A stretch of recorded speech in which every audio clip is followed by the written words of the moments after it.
Blood infection यानी sepsis एक ऐसी स्थिति है जिसमें शरीर के अंदर मौजूद बैक्टीरिया, वायरस या फंगस सीधे खून में पहुंच जाते हैं। यह हालत जानलेवा हो सकती है और अगर आपने या आपके किसी जानने वाले ने इससे जंग जीती है तो मैं वाकई ही उनको सलाम करूंगा, क्योंकि ब्लड इन्फेक्शन यानी सेप्सिस को हराना वाकई ही अपने आप में एक निडरता है। लेकिन क्या आप जानते हैं कि ब्लड इन्फेक्शन से बच जाना ही काफी नहीं है। असली चुनौती तब शुरू होती है जब हम अस्पताल से घर लौटते हैं। रिकवरी, थकान, कमजोरी और मानसिक तनाव, ये सब धीरे धीरे असर करते हैं। तो आज इस वीडियो में हम बात करेंगे ब्लड इन्फेक्शन के बाद क्या, कौन से लक्षण नजरअंदाज नहीं करने चाहिए, रिकवरी में क्या क्या सावधानियां जरूरी है और कैसे खुद को दोबारा इस बीमारी से हम बचा सकते हैं। अब सवाल ये आता है कि ब्लड इन्फेक्शन से रिकवरी कितनी लंबी होती है, सेप्सिस से रिकवर होने में कितना वक्त लगेगा। इसका कोई एक जैसा जवाब नहीं है। यह पूरी तरह से व्यक्ति की हालत, उम्र और इलाज के समय पर निर्भर करता है। कुछ लोगों को 2 हफ्तों में राहत मिल जाती है तो कुछ मामलों में रिकवरी में 3 से 6 महीने तक का समय भी लग सकता है। सेप्सिस के बाद रिकवरी इन चीजों से प्रभावित होती है, जैसे कि नंबर 1 उम्र, बुजुर्गों को रिकवर होने में ज्यादा वक्त लगता है।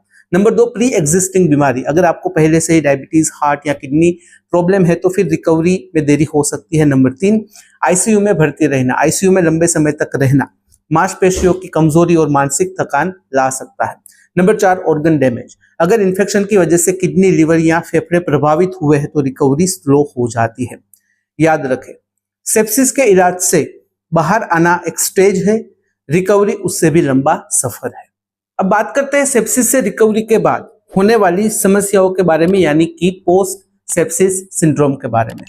जब कोई व्यक्ति सेप्सिस यानी ब्लड इन्फेक्शन से उबरता है तो यह जरूरी नहीं है कि उसकी सेहत पूरी तरह से पहले जैसी हो जाए। बहुत से मरीजों को ठीक होने के बाद पोस्ट सेप्सिस सिंड्रोम PSS का सामना करना पड़ता है। यह एक ऐसी स्थिति है जिसमें शरीर और मन दोनों पर लंबे समय तक असर बना रहता है। इसमें कई तरह की परेशानियां हो सकती है, जिसमें नंबर 1 है लगातार थकावट यानी कि फटीग। छोटी छोटी गतिविधियां जैसे कि थोड़ी देर टहलना, बात करना, सीढ़ियां चढ़ना भी बहुत ही थका देता है। शरीर में पहले जैसी ऊर्जा नहीं रहती। नंबर 2 है मसल वीकनेस। मरीजों को ऐसा महसूस होता है कि उनके हाथ पैरों में जान ही नहीं है। उठने बैठने, चलने फिरने में भी कमजोरी लगती है। नंबर 3 है पेट से जुड़ी हुई समस्या यानी कि डाइजेस्टिव प्रॉब्लम्स। भूख का कम लगना, अपच, गैस, पेट फूलना, ब्लोटिंग जैसी दिक्कतें आम हो जाती है। यह शरीर की सामान्य जो कार्य प्रणाली है उस पर असर का संकेत हो सकता है। नंबर 4 है स्मृति और ध्यान में कमी यानी कि कॉग्निटिव इश्यूज। कुछ बातें भूल जाना, किसी एक काम पर ध्यान न लगना या सोचने में समय लगना, ये सब ब्रेन फॉग के लक्षण हो सकते हैं। नंबर 5 है नींद की गड़बड़ी, स्लीप डिस्टर्बेंस। मरीजों को गहरी नींद नहीं आती, बीच बीच में नींद टूटती है या फिर कभी कभी डरावने सपने आते हैं जिससे मानसिक बेचैनी बढ़ती है। नंबर 6 है दिमागी तनाव यानी कि mental health issues, mental stress, anxiety, depression या फिर चिड़चिड़ापन बहुत ही आम हो जाता है। आईसीयू का अनुभव और बीमारी का डर मन पर गहरा असर डाल सकता है। नंबर 7 है सांस की तकलीफ यानी कि ब्रीदिंग डिफिकल्टीज। अगर सेप्सिस के दौरान फेफड़े प्रभावित हुए थे तो रिकवरी के बाद भी सांस लेने में तकलीफ या फिर सीढ़ियां चढ़ते वक्त हाफना यह बना रह सकता है। नंबर 8 है बाल झड़ना या फिर स्किन ड्राइनेस। भारी एंटीबायोटिक्स और आईसीयू में दी गई दवाओं का असर बालों पर, त्वचा पर पड़ता है। बाल कमजोर होकर झड़ने लगते हैं और स्किन रूखी सूखी हो जाती है। नंबर 9 है जोड़ों में और नसों में दर्द यानी कि न्यूरोमस्कुलर पेन। कुछ मरीजों को पूरे शरीर में जलन, झंझनाहट या फिर सुई चुभने का एहसास, इस प्रकार से नर्व डैमेज का संकेत हो सकता है और इस प्रकार के सिम्टम्स दिखाई देते हैं।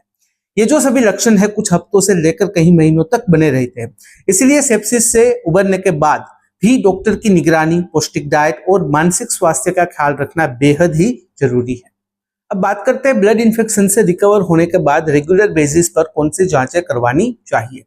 सेप्सिस यानी ब्लड इन्फेक्शन से ठीक होने के बाद सिर्फ दवा लेना ही काफी नहीं होता। कई बार शरीर के अंदर कुछ अंग धीरे धीरे रिकवर कर रहे होते हैं और अगर निगरानी न रखी जाए तो फिर दिक्कत दोबारा से बढ़ सकती है। इसलिए अस्पताल से डिस्चार्ज होने के बाद रेगुलर इंटरवल पर कुछ जरूरी टेस्ट करवाना बहुत ही अहम होता है। ये टेस्ट आपकी रिकवरी को मॉनिटर करने में मदद करते हैं। उसमें नंबर 1 है CBC यानी कि कंप्लीट ब्लड काउंट टेस्ट। ये टेस्ट खून में red blood cells, white blood cells और प्लेटलेट्स की स्थिति को दिखाता है। सेप्सिस के बाद WBC काउंट में बदलाव आम होता है। नंबर 2 है CRP और ESR। ये दोनों टेस्ट शरीर में चल रही सूजन या फिर किसी अंदरूनी इन्फेक्शन की जानकारी देता है। अगर ये बड़े हुए हैं तो सतर्क होना जरूरी है। नंबर 3 है किडनी फंक्शन टेस्ट। सेप्सिस के दौरान कई बार किडनी प्रभावित होती है। यह टेस्ट जांचता है कि किडनी ठीक से काम कर रही है या नहीं। नंबर 4 है लीवर फंक्शन टेस्ट। भारी एंटीबायोटिक और आईसीयू में मेडिसिन का असर लीवर पर पड़ सकता है। एलएफटी से लीवर की हालत का पता चलता है। नंबर 5 है ईसीजी और इकोकार्डियोग्राफी। अगर मरीज को पहले से ही दिल की बीमारी है या फिर आईसीयू में दिल की धड़कनें असामान्य थी तो ईसीजी और इको से दिल की कार्यक्षमता देखी जाती है। नंबर 6 है न्यूरोलॉजिकल टेस्ट। यदि मरीज को स्मृति में कमजोरी, भ्रम या फिर ध्यान की कमी महसूस हो रही है तो न्यूरोलॉजिकल टेस्ट से ब्रेन फंक्शन की जांच की जाती है। नंबर 7 है यूरिन कल्चर या फिर ब्लड कल्चर टेस्ट। अगर डॉक्टर को इन्फेक्शन के दोबारा होने का शक है तो फिर ये टेस्ट करवाए जाते हैं ताकि समय रहते इलाज फिर से शुरू किया जा सके। सेप्सिस से ठीक होने के बाद पहले 3 महीनों तक हर 15 से 30 दिन पर डॉक्टर को फॉलोअप करना जरूरी होता है। इसके बाद डॉक्टर की सलाह से टेस्ट की जो फ्रीक्वेंसी होती है वो कम हो या फिर ज्यादा हो सकती है। अब बात करते हैं रिकवरी के बाद क्या सावधानियां रखनी चाहिए। सेप्सिस से ठीक होने के बाद शरीर पूरी तरह से सामान्य होने में समय लेता है। रिकवर फेज बहुत ही नाजुक होता है। अगर इस दौरान आप लापरवाह हो गए तो फिर दोबारा संक्रमण या फिर अन्य जटिलताएं हो सकती है। इसलिए आपको इन बातों का खास ध्यान रखना है, जैसे कि उसमें नंबर 1 है दवा का कोर्स पूरा करना चाहिए। एंटीबायोटिक या फिर एंटीफंगल दवाएं डॉक्टर द्वारा बताए गए समय तक ही ले। उन्हें बीच में बंद करना संक्रमण को दोबारा बुलावा दे सकता है। नंबर 2 है भरपूर पानी पिए। सेप्सिस के दौरान शरीर में डिहाइड्रेशन होता है। रिकवरी के समय भी तरल पदार्थ की कमी ना हो। दिन में 2 से 3 लीटर पानी आपको पीना चाहिए डॉक्टर की सलाह के अनुसार। नंबर 3 है हल्का लेकिन पौष्टिक आहार लें। पचने में आसान और न्यूट्रिशन से भरपूर खाना खाएं, जैसे कि खिचड़ी, मूंग दाल, दही, हरी पत्तेदार सब्जियां। बाहर का ऑयली और मसालेदार खाना मत खाएं। नंबर 4 है आराम करें लेकिन धीरे धीरे एक्टिव भी रहे।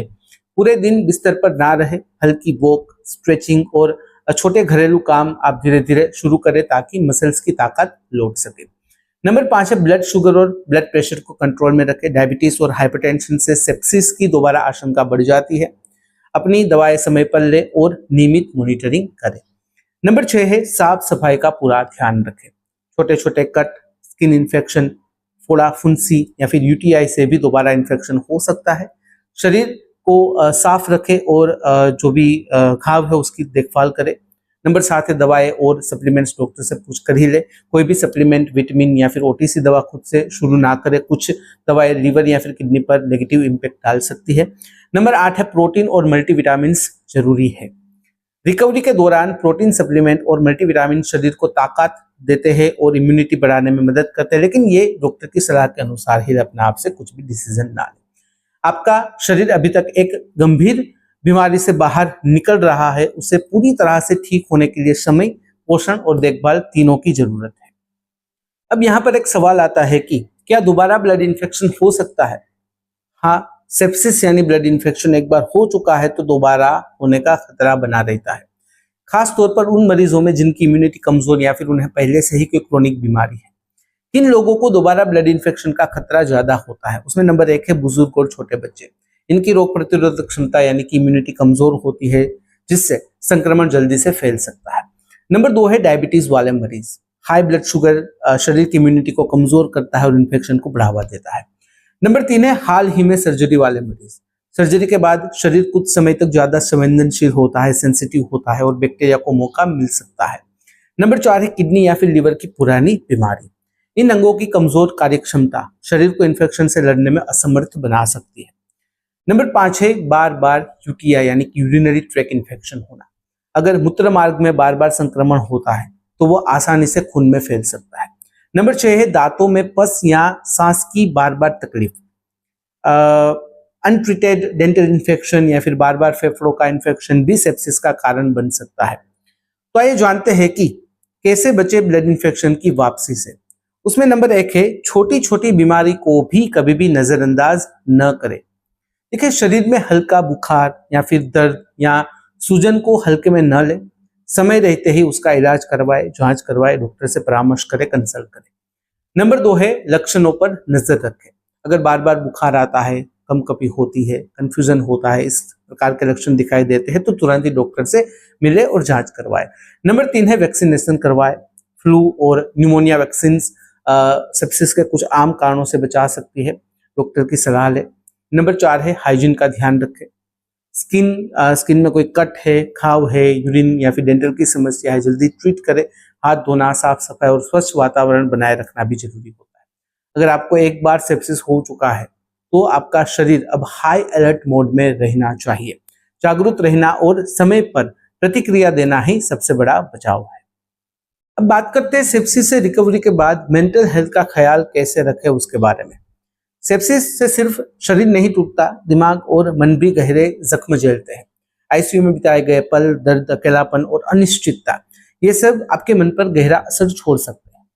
सेप्सिस सर्वाइवर्स में पीटीएसडी यानी कि post traumatic stress disorder, anxiety और डिप्रेशन जैसे मानसिक परेशानियां आम देखी जाती है। क्या महसूस हो सकता है? नींद में डर लगना या फिर बार बार चौंक कर उठ जाना, अस्पताल या फिर बीमारी की बातें बार बार याद आना, अकेलापन या फिर अलग थलग महसूस होना, बेवजह रोना, गुस्सा आना या फिर अंदर से टूटे होने का एहसास होना। इससे कैसे निपटा जाए? उसमें नंबर 1 है अपनी बात किसी से जरूर कहे। परिवार, दोस्त या कोई ऐसा इंसान जिस पर आपको भरोसा हो, उससे अपने दिल की बात साझा करें। नंबर 2 है दूसरों से जुड़े। सेप्सिस सर्वाइवर्स के जो भी ऑनलाइन हेल्थ ग्रुप्स होते हैं, सोशल मीडिया कम्युनिटी होती है, उसमें आप जुड़ने की कोशिश करें तो आपको एहसास होगा कि आप अकेले नहीं हैं। नंबर 3 है प्रोफेशनल हेल्प लेने से न हिचके। अगर मन बहुत ही अशांत रहता है तो फिर साइकोलॉजिस्ट का या फिर काउंसलर का आप संपर्क कर सकते हो। उनसे बात करना एक बहुत ही अच्छा कदम है, ये कमजोरी नहीं है, समझदारी है। नंबर 4 है योग और मेडिटेशन आजमाए।